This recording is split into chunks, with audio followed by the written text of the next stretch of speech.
ഇപ്പം ലവ് ജിഹാദ് പരാമർശത്തിൽ ഉറച്ചു നിൽക്കുകയാണ്. അപ്പോൾ പോലീസ് നടപടിയൊക്കെ ആയിട്ട് മുന്നോട്ട് പോവുകയാണ്. കേസ് FIR ഒക്കെ ഇട്ടിട്ടുണ്ട്. അല്ല, പോലീസ് നിയമപരമായ നടപടി എടുത്തോട്ടെ. ഞങ്ങളതിന് നിയമപരമായി നേരിടും, രാഷ്ട്രീയമായിട്ടും നേരിടും, ഞങ്ങൾ നിയമപരമായിട്ട് നേരിടും. ഞങ്ങൾക്ക് അതിൽ യാതൊരു ഭയവും ഇല്ല. പരാമർശത്തിൽ ഉറച്ചു നിൽക്കുകയാണ്. ഞാൻ പറഞ്ഞല്ലോ, ഈ തീവ്രവാദ സംഘടനകളെ കുറിച്ചുള്ള ഞങ്ങളുടെ നിലപാട്, അത് ഞങ്ങളെ സുരക്ഷിത കേരളം എന്ന് ഞങ്ങൾ ഉദ്ദേശിക്കുന്ന അതാണ്. പരസ്യപ്രചരണത്തിന്റെ അവസാന നിമിഷത്തിലും പരമാവധി വോട്ടർമാരെ കാണാനുള്ള ഓട്ടത്തിൽ തന്നെയാണ് സ്ഥാനാർത്ഥികളുള്ളത്. ഇപ്പോൾ കാട്ടാക്കടയിലെ NDA സ്ഥാനാർത്ഥി PK കൃഷ്ണദാസ് നമുക്കൊപ്പം ചെയ്യുന്നുണ്ട്. എങ്ങനെയാണ് ഈ ഏറ്റവും അവസാന നിമിഷത്തെ ഒരു പ്രചരണ പരിപാടികളൊക്കെ? ഞങ്ങൾ ഈ തെരഞ്ഞെടുപ്പിന് ഏതാനും മണിക്കൂറുകൾ മാത്രമേ ബാക്കിയുള്ളൂ. ഈ സമയത്ത് ആരംഭത്തിലുള്ളതിനേക്കാൾ വലിയ ആത്മവിശ്വാസവും വിജയവിശ്വാസവുമാണ് ഞങ്ങൾക്കുള്ളത്. അതായത് തെരഞ്ഞെടുപ്പ് അടുക്കുംതോറും ഞങ്ങളുടെ വിജയവിശ്വാസവും ആത്മവിശ്വാസവും വർദ്ധിച്ചിരിക്കുകയാണ്. ഈ കാട്ടാക്കടയിലെ വോട്ടർമാർ മാർക്സിസ്റ്റ് പാർട്ടിയും കോൺഗ്രസും മതിയായി എന്നുള്ളതും ഒരു മാറ്റത്തിന് വേണ്ടിയിട്ട്, ഒരു വികസിത കാട്ടാക്കടക്ക് വേണ്ടിയിട്ട് ലോക്സഭാ തെരഞ്ഞെടുപ്പിലും തുടർന്ന് പഞ്ചായത്ത് തെരഞ്ഞെടുപ്പിലും അവർ സ്വീകരിച്ച രീതി, BJPയെ NDA ഒന്നാം സ്ഥാനത്തെത്തിക്കുന്ന തീരുമാനമാണ് അവർ കൈക്കൊണ്ടിരുന്നത്. അതേ തീരുമാനം ഈ നിയമസഭാ തെരഞ്ഞെടുപ്പിലും അവർ കൈക്കൊള്ളും എന്നുള്ളത് തന്നെയാണ് ഞങ്ങളുടെ പ്രതീക്ഷ. കഴിഞ്ഞ ദിവസം താങ്കൾ നടത്തിയ ലവ് ജിഹാദ് പരാമർശം അത് വലിയ രീതിയിൽ ചർച്ച ചെയ്യപ്പെടുന്നുണ്ട്. അതിൽ ഉറച്ചു നിൽക്കുകയാണ് ഇപ്പോൾ. അല്ല, ഞാൻ സൂചിപ്പിച്ചത് രണ്ട് കാര്യമാണ്. മാർക്സിസ്റ്റ് പാർട്ടിയും കോൺഗ്രസും തീവ്രവാദ സംഘടനകളുമായിട്ട് സഖ്യവും സഹകരണവും ഉണ്ടാക്കിയിരിക്കുകയാണ്. മാർക്സിസ്റ്റ് പാർട്ടി SDP-യുമായിട്ടും കോൺഗ്രസ് ജമാഅത്ത് ഇസ്ലാമിയുമായിട്ടാണ് സഖ്യം ഉണ്ടാക്കിയത്. പരസ്യം ഇരു പാർട്ടികളുടെ നേതാക്കന്മാരും ഈ സംഘടനകളുമായിട്ടുള്ള സഖ്യത്തെ ന്യായീകരിക്കുകയാണ് ചെയ്തത്. അപ്പോൾ ഞങ്ങളെ സംബന്ധിച്ച് ഒരു കാര്യം, ഈ രണ്ട് സംഘടനകളും ദേശവിരുദ്ധ തീവ്രവാദ സംഘടനകളാണെന്നാണ് ഞങ്ങളുടെ അഭിപ്രായം. അത് ഞങ്ങൾ പറയുകയുണ്ടായി. മാത്രമല്ല, മാർക്സിസ്റ്റ് പാർട്ടിയും കോൺഗ്രസും ഇവരുമായിട്ടുള്ള സഖ്യം അത് ഇവർ ആരധികാരത്തിൽ വന്നാലും സ്വാഭാവികമായിട്ട് ഇവരെ നിയന്ത്രിക്കുന്നത് ഇത്തരം സംഘടനകളായിരിക്കും. അത് സ്വാഭാവികമാണ്. പിന്നെ ഈ രണ്ട് സംഘടനകളെക്കുറിച്ചും ഞങ്ങൾക്ക് മാത്രമല്ല അഭിപ്രായമുള്ളത്.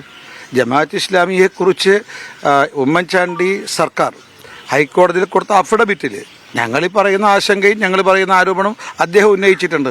ഇന്ന് VD സതീശൻ ഈ ജമാഅത്ത് ഇസ്ലാമിയെ ന്യായീകരിക്കുക വഴി സ്വാഭാവികമായിട്ടും അയാൾ ബഹുമാന്യനായ ഉമ്മൻചാണ്ടിയെ തള്ളിപ്പറയുകയാണ് ചെയ്തത്.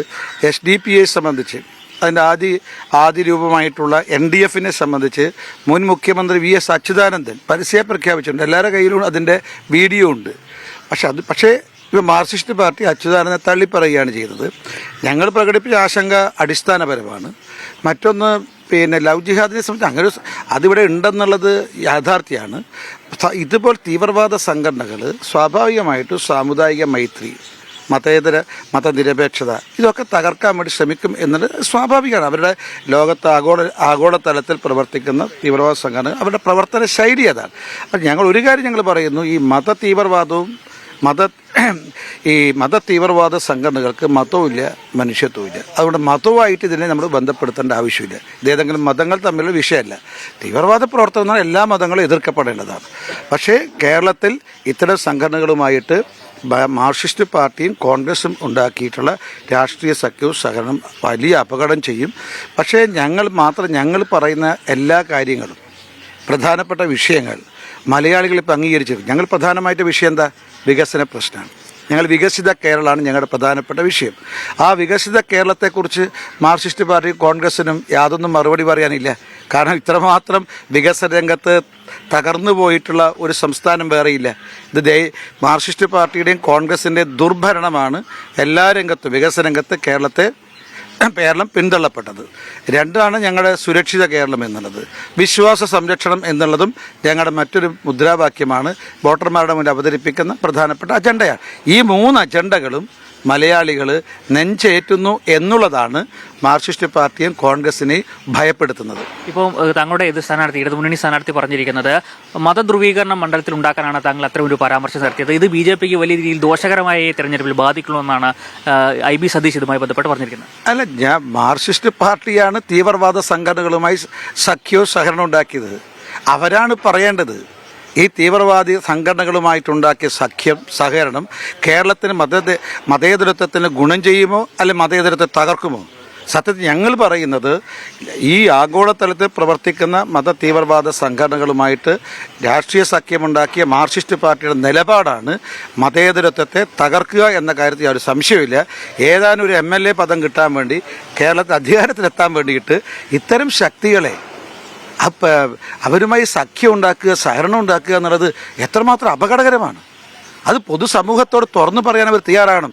അതുകൊണ്ട് സ്വാഭാവികമായിട്ടും കേരളത്തിലെ ജനങ്ങൾ, കാട്ടാക്കടയിലെ ജനങ്ങൾ മാർക്സിസ്റ്റ് പാർട്ടിയും കോൺഗ്രസും ഇത്തരം ദേശവിരുദ്ധ സംഘടനകളുമായി ഉണ്ടാക്കിയ സഖ്യത്തെ, സഹകരണത്തെ ശക്തമായി എതിർക്കുകയും അവരുടെ ജനവിധി അക്കാര്യം അവർക്കെതിരാവുകയും ചെയ്യും എന്ന കാര്യം സംശയമില്ല. ദേശസ്നേഹികളായ വോട്ടർമാർ, അതിൽ ജാതിയില്ല, മതവുമില്ല, രാഷ്ട്രീയമില്ല, എല്ലാവരും ഇപ്പം BJPയോടൊപ്പം NDയോടൊപ്പം നിൽക്കും എന്നുള്ളതാണ് ഞങ്ങളുടെ പ്രത്യാശ. ഇത്തവണ എൻ്റെ കാട്ടാക്കട തിരുത്തും എന്നുള്ളത് തന്നെയാണ് ഞങ്ങളുടെ പ്രതീക്ഷ. ഇപ്പം ലവ് ജിഹാദ് പരാമർശത്തിൽ ഉറച്ചു നിൽക്കുകയാണ്. അപ്പോൾ പോലീസ് നടപടിയൊക്കെ ആയിട്ട് മുന്നോട്ട് പോവുകയാണ്. കേസ് FIR ഒക്കെ ഇട്ടിട്ടുണ്ട്. അല്ല, പോലീസ് നിയമപരമായ നടപടി എടുത്തോട്ടെ. ഞങ്ങളതിന് നിയമപരമായി നേരിടും, രാഷ്ട്രീയമായിട്ടും നേരിടും, ഞങ്ങൾ നിയമപരമായിട്ട് നേരിടും. ഞങ്ങൾക്കതിൽ യാതൊരു ഭയവും ഇല്ല. പരാമർശത്തിൽ ഉറച്ചു നിൽക്കുകയാണ്. ഞാൻ പറഞ്ഞല്ലോ, ഈ തീവ്രവാദ സംഘടനകളെ കുറിച്ചുള്ള ഞങ്ങളുടെ നിലപാട്, അത് ഞങ്ങൾ സുരക്ഷിത കേരളം എന്ന് ഞങ്ങൾ ഉദ്ദേശിക്കുന്ന അതാണ്. അത് ഞങ്ങൾ എല്ലാവരോടും സംസാരിച്ചിട്ടുണ്ട്. ഇക്കാര്യത്തെക്കുറിച്ച് ഞങ്ങൾ എല്ലാവരോടും സംസാരിച്ചിട്ടുണ്ട്. ഞങ്ങൾ ജനങ്ങളുടെ മുന്നിൽ അവതരിപ്പിക്കുന്നുണ്ട്. വികസിത കേരളം ഇതാണ് ഞങ്ങളുടെ പ്രധാനപ്പെട്ട അജണ്ട. സുരക്ഷിത കേരളം രണ്ടാമത്തെ വിഷയമാണ്. അതേപോലെ തന്നെ വിശ്വാസ സംരക്ഷണം മൂന്നാമത്തെ വിഷയമാണ്. ഈ 3 വിഷയത്തിലും ഞങ്ങൾക്ക് യാതൊരു പിന്നോട്ട് പോവില്ല. ഞങ്ങൾ ജനങ്ങളെ മുന്നിൽ അവതരിപ്പിക്കും. ഞങ്ങൾ മാൻഡേറ്റ്, ജനവിധി ഞങ്ങൾക്ക് അനുകൂലമാകും എന്നുള്ളത് തന്നെയാണ് പ്രതീക്ഷ. കാട്ടാക്കടയിലൂടെ കേരളത്തിൽ ഒരു രാഷ്ട്രീയ മാറ്റം ഉണ്ടാകും എന്നാണ് ഞങ്ങൾ പ്രതീക്ഷിക്കുന്നത്. എങ്ങനെയാണ് വൈകിട്ട് കൊട്ടിക്കലാശ പരിപാടികളൊക്കെ? ഇന്ന് വൈകുന്നേരം ഞങ്ങൾ ഇവിടുന്ന് കുണ്ടവൻ കടവിൽ നിന്ന് ഞങ്ങളുടെ യാത്ര ആരംഭിക്കും. ഉച്ചക്ക് 1 മണിക്ക് എല്ലാ പഞ്ചായത്തുകളിലെ പ്രധാനപ്പെട്ട ടൗണുകളിലൂടെ കടന്ന് ഏറ്റവും ഒടുവിൽ കാട്ടാക്കടയിൽ 4 മണിക്ക് എത്തിച്ചേരും. അതിനുശേഷം അവിടെ സ്വാഭാവികമായ രീതിയിലുള്ള കൊട്ടിക്കലാശം ഉണ്ടാകും. അതിനുവേണ്ടി ഞങ്ങളെല്ലാ ആസൂത്രണങ്ങളും നടത്തിയിട്ടുണ്ട്. അപ്പം ഇത്തവണ മണ്ഡലത്തിൽ അട്ടിമറി വിജയം BJP പ്രതീക്ഷിക്കുന്നു. അട്ടിമറിയും അത്ഭുതകരമായ വിജയം ഉണ്ടാകും. അതായത് ലോക്സഭാ തെരഞ്ഞെടുപ്പ് ഞങ്ങൾ 5800 വോട്ടിന് ലീഡാണ്. പഞ്ചായത്ത് തെരഞ്ഞെടുപ്പിൽ അത് ആവർത്തിച്ചിട്ടുണ്ട്. 5800 അധികം വോട്ടിന്റെ ഭൂരിപക്ഷത്തിൽ, അതിനേക്കാൾ അധികം ഭൂരിപക്ഷം നേടിക്കൊണ്ട് വിജയിക്കാൻ സാധിക്കുമെന്നുള്ള ഞങ്ങളുടെ പ്രതീക്ഷ. ജനങ്ങൾ ഞങ്ങളോടൊപ്പം ഉണ്ട്. അതാണ് ഞങ്ങളുടെ ഏറ്റവും ധൈര്യം എന്ന് പറയുന്നത്. എന്തായാലും വലിയ വിജയപ്രതീക്ഷ തന്നെയാണ് കാട്ടാക്കടയിലെ NDA സ്ഥാനാർത്ഥി PK കൃഷ്ണദാസ് പങ്കുവയ്ക്കുന്നത്. ക്യാമറമാൻ ശ്രീക്കൊപ്പം രജീഷ് നരിക്കുനി, മീഡിയ 1, തിരുവനന്തപുരം.